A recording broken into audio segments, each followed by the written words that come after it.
संत गाडगेबाबा माहिती आहेत का एक्झॅक्ट? खरं तर गाडगेबाबांचं आणि डॉक्टर बाबासाहेब आंबेडकरांचं जे रिलेशन आहे हे खूप वेगळं रिलेशन आहे, है ना. हे नात्याच्या पलीकडचं नातं आहे, जे आपण म्हणतो नात्याच्या पलीकडचं नातं. संत गाडगेबाबा आता संत गाडगेबाबा कोण आहेत बाबा, नेमके आहेत कोण, है ना. मग डॉक्टर बाबासाहेब आंबेडकर आणि संत गाडगेबाबा यांचं रिलेशन काय? हा माणूस अवलिया माणूस आहे संत गाडगेबाबा म्हणजे. मग हे जे महापुरुष आहेत या महापुरुषांचा जन्म होतो का रे?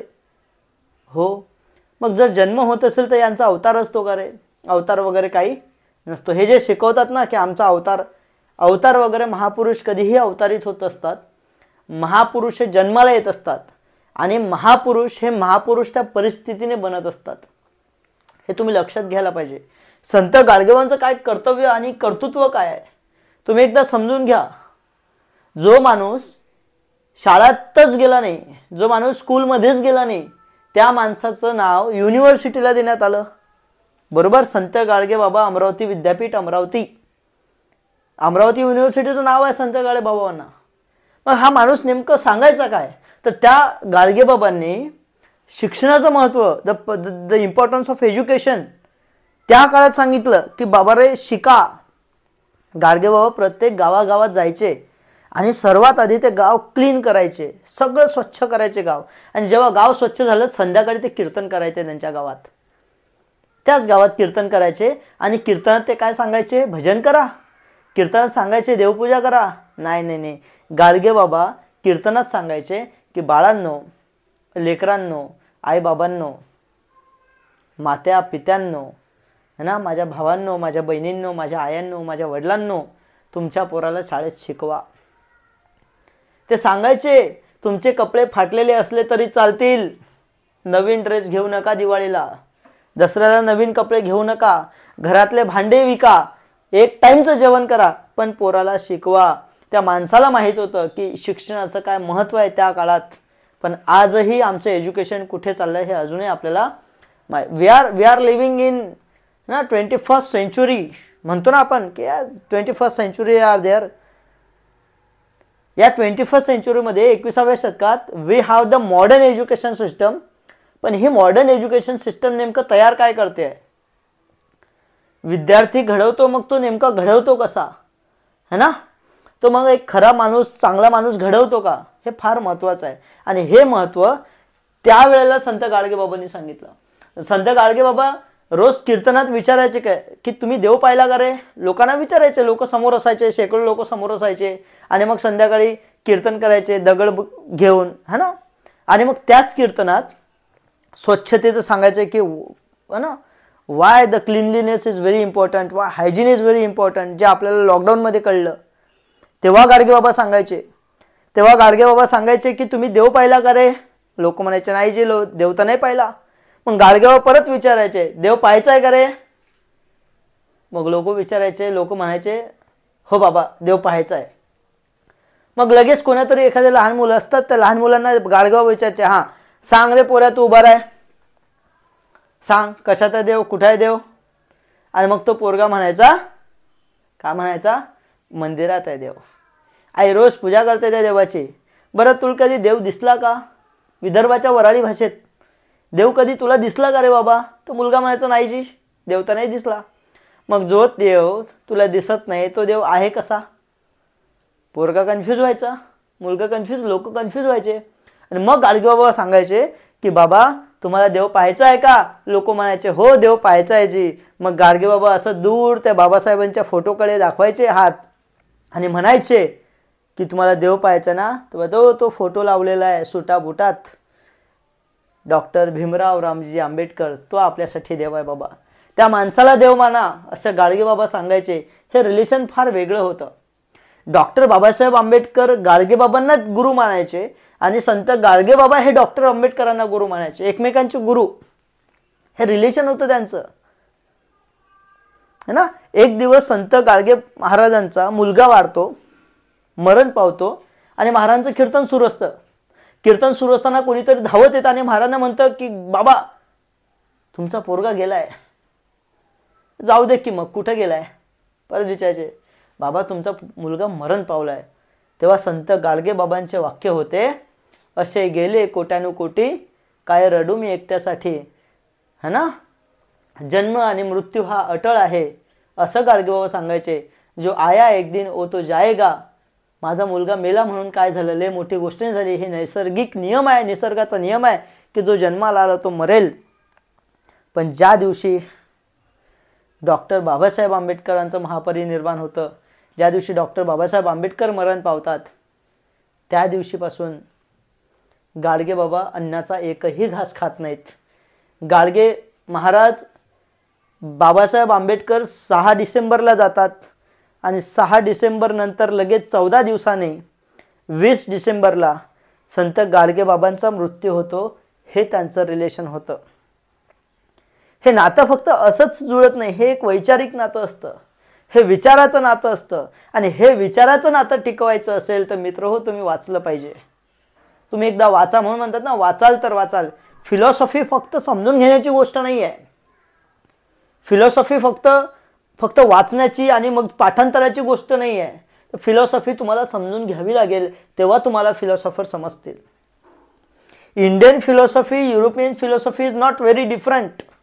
इट इज नॉट डिफरंट, है ना. त्यांचे फक्त वेगवेगळे आहेत. कारण या इंडियाच्या सोसायटीचं स्ट्रक्चर वेगळं होतं आणि युरोपियन सोसायटीचं स्ट्रक्चर वेगळं होतं. या दोन्ही सोसायटीचे स्ट्रक्चर वेगळे असल्यामुळे तिथे वेगवेगळे फिलॉसॉफी एकच आहे, है ना. आपण जेव्हा म्हणतो की पोचायचं एकाच ठिकाणी आहे, वेगवेगळे मार्ग आहेत. कोणी या रूटनं जातं, कोणी या रूटनं जातं, कोणी असं जातं. हे वेगवेगळे काय आहेत, मार्ग आहेत, पण पोचायचं एकाच ठिकाणी आहे. ठीक आहे, हे एकदा आपण समजून घेतलं पाहिजे. आता जॉन लॉक, जेव्हा जॉन लॉक बद्दल बोलतो किंवा रुसो बद्दल बोलतो, आपण will start from Rousseau. Indian philosopher एकदा वाचून घ्या तुम्ही. इंडियन फिलॉसॉफर जेव्हा तुम्ही वाचाल तेव्हा तुम्हाला कळून जाईल की खरी फिलॉसॉफी काय. रवींद्रनाथ टागोर, गांधीयन फिलॉसॉफी एक वेगळं रसायन आहे हे एक, है ना. बाबासाहेबांची जेव्हा तुम्ही फिलॉसॉफी वाचाल किंवा बाबासाहेबांचं जेव्हा जे काही लिखाण आहे ते जेव्हा वाचाल तेव्हा तुम्ही अवाक होऊन जाल आणि तुम्हाला सिरियसली असं शॉक बसेल की एक माणूस आपल्या छोट्याशा आयुष्यात एवढं कसं काय करू शकतो, एवढं अवाढव्य आणि एवढं डायव्हर्स नॉलेज एका माणसाला कसं असू शकतं. हां, आणि मग कोणीतरी नवीन कोणीतरी म्हणेल की हा अवतारी पुरुष आहे किंवा देवानी. जे माणसं संत गाडगेबाबा स्वतः सांगायचे की देव बाबा नाही आहे, है ना, देव नावाची गोष्टच नाही आहे.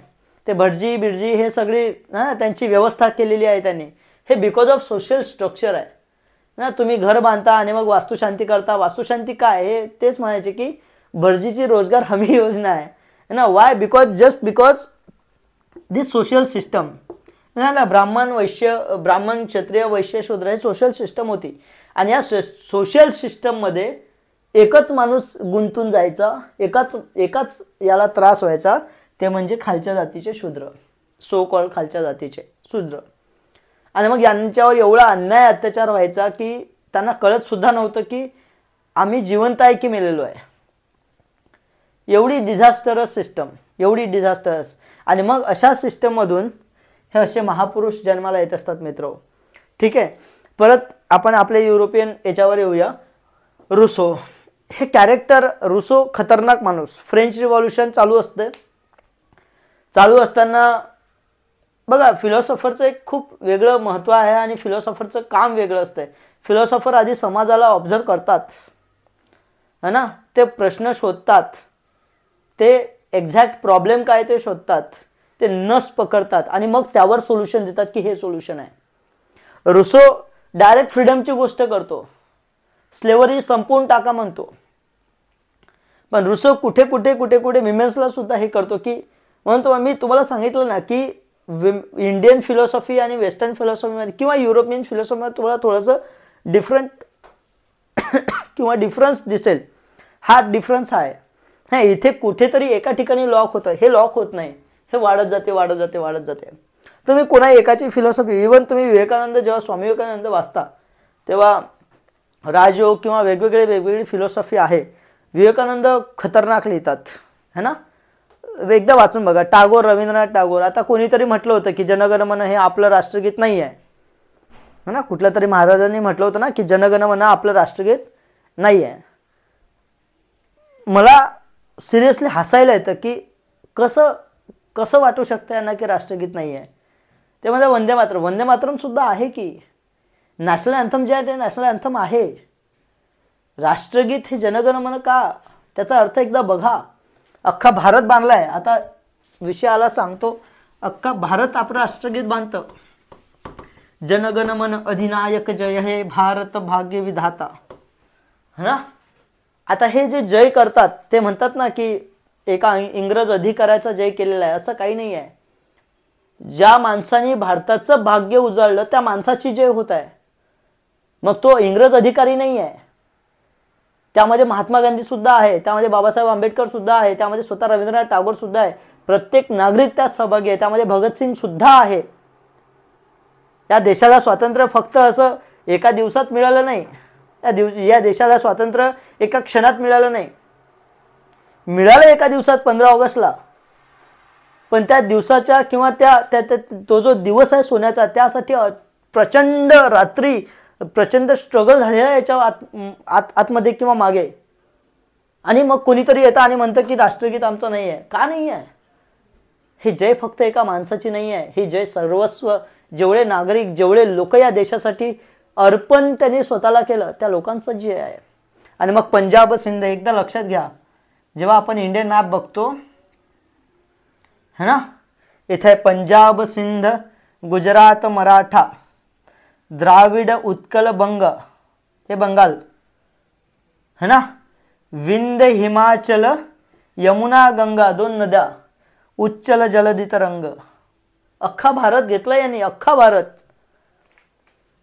पंजाब सिंध गुजरात मराठा, मराठा महाराष्ट्र, द्रविडन उत्कल बंगाल, विंध्या हिमाचल हे हिमालय, यमुना गंगा 2 इम्पॉर्टंट रिव्हर्स, उच्चल जलदी तरंग हे जे जलदी तरंग आहेत ना, हे देशाला सलाम करतायत रोज.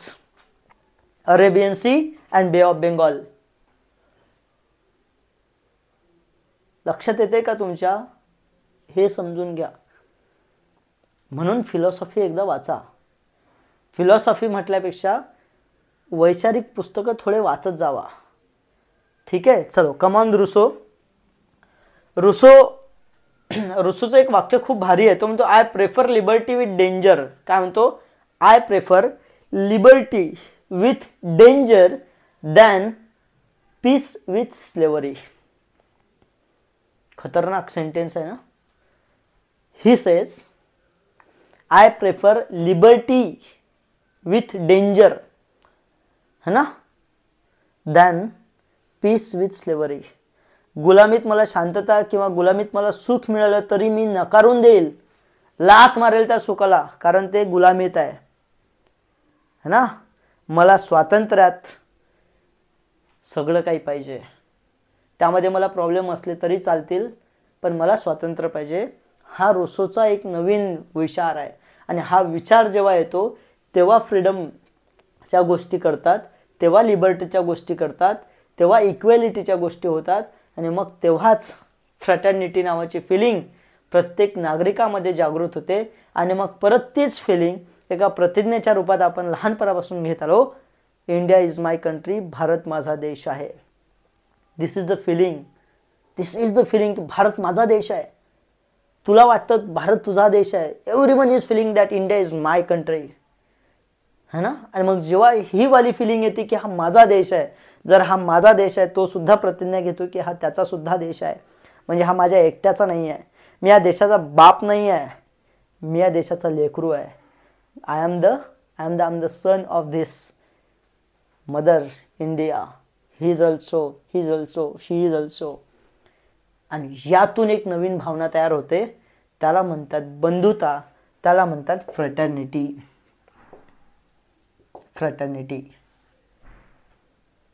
आला लिबर्टी, इक्वॅलिटी, फ्रॅटर्निटी. आणि मग जेव्हा फ्रॅटर्निटी येते तेव्हा परत है ना दुजाभाव तयार होत नाही, दुजाभाव दूर होतो. आणि मग एकता, समता, समानताच्या गोष्टी तयार होतात.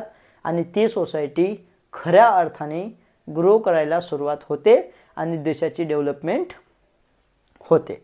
चलो again come on, next point is there.